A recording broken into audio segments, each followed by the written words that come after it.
What's up, everyone? Since for days here, bringing you another Division gameplay. This time I'm trying the Challenge Mission Broadway Emporium, part of patch 1.1 that was released on the 12th of April.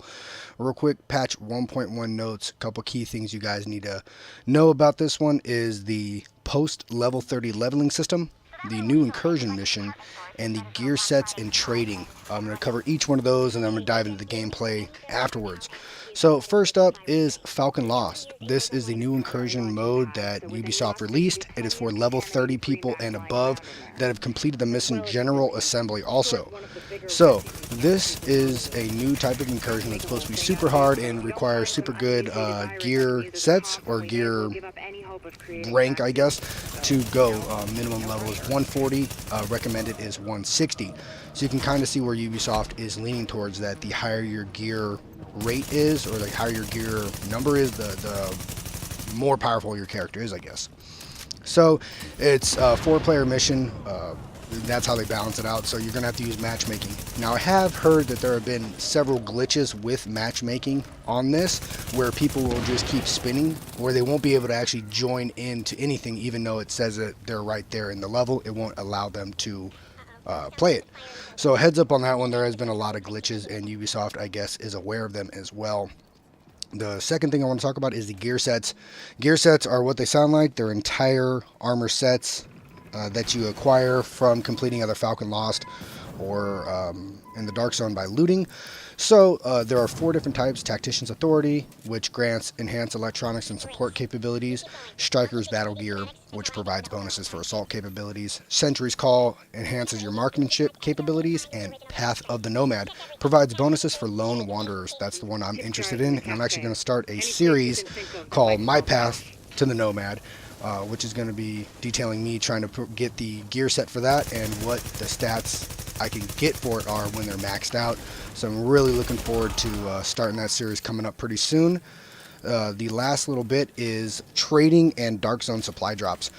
So trading is pretty interesting new concept they're coming with. Now, if you guys are unfamiliar with how trading happens, you can't just trade any item to any player. Your group member has to be in your group when that item drops and you pick it up.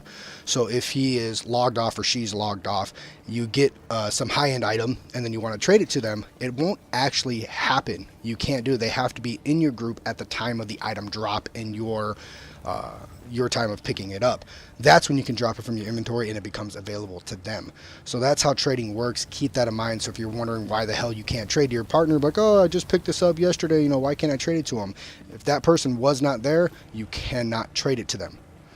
Last little bit is the Dark Zone supply drops, a new feature to the Dark Zone, where now there will be multiple drops all over the Dark Zone where the items are non-contaminated. Now, if they're non-contaminated, that means that you can equip them right away. You don't have to extract them, which is kind of cool, because if you're me and you get your ass kicked in the Dark Zone 24/7 because I play by myself, then these are actually kind of nice for you, that you get these nice drops randomly throughout the day where you can just equip them right away, and if you get killed, hey, you get killed. The other day I was getting pretty beat up on the Dark Zone. I was trying to get several high-end items and weapons out, and I just got shit stomped every time I were to extract. I either get blasted by an NPC or I get dropped by some random dickhead player who shot me in the back of the head. So that's what my latest qualms with the Division are. Other things that they did were also add a group spectator camera, which is actually kind of cool. You can watch your friends, I guess, creepily from a distance. So that's pretty much the wrap up for the big update for patch 1.1 that came out on the 12th. If you guys want to know, go to Ubisoft's website to find out the details about the gameplay that they've either tweaked or modded to balance the gameplay out. I know they're trying to look into the Falcon Lost glitch currently that's been plaguing players, or not really plaguing players, but they're actually getting banned, I know, on PC for it, where they're doing the glitch where you can defeat the boss through the wall. And I'm kind of in favor of the people where it wasn't, necessarily the gamer's fault for having the glitch there. It's shit coding on Ubisoft's part. So they shouldn't be punished for something that Ubisoft just blatantly failed to check. So there's kind of a little bit of a war going on right now But aside from that, this is the challenge mission, and this is my first time doing it, and you guys can see I'm just running around. If you guys are not familiar with Broadway Emporium, it's split into 3 different levels. The first level is the ground floor. You basically just clear out the enemies and turn on the fire sprinkler system. And game mechanics, principle is that if it's open in one area, you have to go and get it in other areas because, it can never be easy. So the second level is currently what I'm at right now, and it's the same thing. You need to find the fire button to turn on the fire sprinklers for that area, and scan the cash registers and tip jars to find the virus, bacteria, strain that you're looking for the dollar flu, basically. So you're going to see me running around a lot. That's why I've sped up the videos in their area.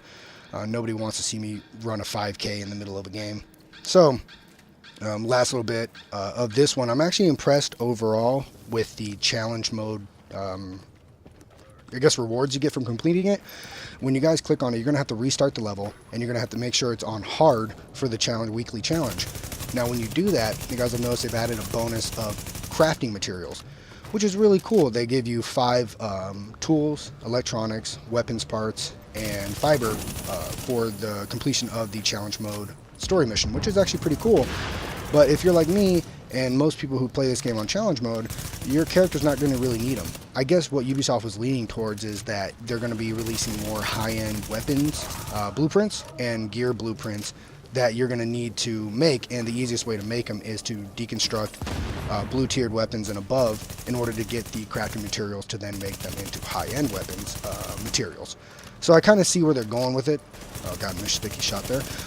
I kind of know where they're going with it, and I appreciate the help there, because it is kind of a pain in the ass sometimes just to grind the game and then only come out with like 3 weapon parts, and you can only essentially get 1 high-end tool or 1 high-end weapon part, so it can kind of be a pain in the ass to grind it out that much. So I appreciate the little reward that Ubisoft is going here. Yeah, this is the 3rd level, still grinding out the little stuff here, and trying to clean up these cleaners that these guys just barbecue me in the Dark Zone. It's just so bad. The named ones that happen in the north part of the Dark Zone, they run in a pair. I don't know their names. I keep forgetting it, but I finally got to beat them yesterday, and that's where I got all my high-end drops, and I was really pumped. But oh my gosh, those guys were crazy good. Now my character stats, I think, are the main reason I'm struggling in the Dark Zone right now. Currently, I have 65,000 DPS and only 49,000 health, so it's not the greatest. I've seen gear sets on YouTube where people are reaching 220,000 DPS, and that's insane. I would love to have that kind of ability, but I'm going to see if I can't keep going up and get my high-end weapons going, because I only have specialized right now and specialist ones. So I definitely need to get my high-end weapons going, because I know that's going to boost my damage a lot and be able to help me out in the Dark Zone, because I'm really struggling with the groups that I'm coming across. But just cleaning up here, and that was the high-end enemy on this one. The elite enemy, whatever you want to call it. I think I misspoke on that one. So the elite enemy, I'm just, going to the last little bit of the top, the level 3, which is actually where you scan the jar for the dollar flu. And the very last part of this mission is, of course, where you meet the boss for the level, essentially. He's a cleaner that is essentially the one you find in the Dark Zone, the one I was just talking about. These big burly fucks with these 2 tanks on their back, and they have a lot of health, and they have a lot of armor, and they do a lot of damage. And I kind of struggled at first with them. I actually died and edited it out, but I died here the first time I played this guy because I just got a little overzealous, I guess, and I got stuck on a wall, and he just roasted me like a Thanksgiving turkey, so I kind of got screwed on that one. But this is my 2nd attempt at it, and I kind of changed my strategy up a little bit. Normally what I would do is I would go on the bottom floor and just kind of run around, and I would go through it and just cap them from all sides, because it was easy. My guns at the time were really overpowered. This time it's the challenge mode, and it's not the case. It's kind of a little more evenly matched. You guys can see I'm taking a lot of damage right now from it, and I even had to switch to my pistol. So I'm almost dead right here, and I have to use another one of my health packs. But I decided to change it up, and I'm actually going to be heading upstairs to the 2nd level, but I actually make a mistake, and I'm going to talk about it when I get there. Ran out of ammo for my damn primary. Whatever, switching to my Vector. That's the homie piece right there, The Vector's good. I actually have a plus 6% damage on the elite, so whenever I do shoot them, it does a little bit more damage, which is nice. Oh god, there he is. Okay, so this guy also, if you guys can see, the difficulty bump also increases the AI's programming, where he'll actually charge at you now. If you guys are familiar with this mission, he won't really charge you because he has a flamethrower and he'll just kind of walk around because he's a tank. This one, you just saw his ass. He just ran after me up them stairs, getting his Stairmaster time in. So that's a new thing for me too. I wasn't really expecting that, for him to follow me so aggressively. But it's nice, and I'm also making a mistake. I can't kill these damn minions he's got spawning with him. It's just driving me nuts because they really are getting some damage on me from a distance. And, you know, you can see right there, a third of my health's gone, you know, just on that. But there's a mistake I made. I didn't know that the second level was a horseshoe only. There's no, see, right here, nothing. I can't get through that. So it's only a horseshoe, which sucks ass because I can't get through it. So I just kind of burn through, use a med kit at the end of this, and just kind of run away. But that was my fault. I thought I would use a different strategy, and it kind of didn't pay off for me too well. But thankfully, I got my grenades ready, and I'm trying to get this guy's armor down, which is the most important part of anything. I did notice in this game too that the armor for, I'm sorry, not the armor, but the minions for the boss will actually spawn in at different points after you damaged him. So it seems that his initial spawn is when he's at full armor and full health. Then about halfway through his armor, he'll actually spawn another round of little minions, and then about another, right when his armor's about to go, he'll spawn an elite, and you guys will kind of see as that's going down when I get down to the first floor.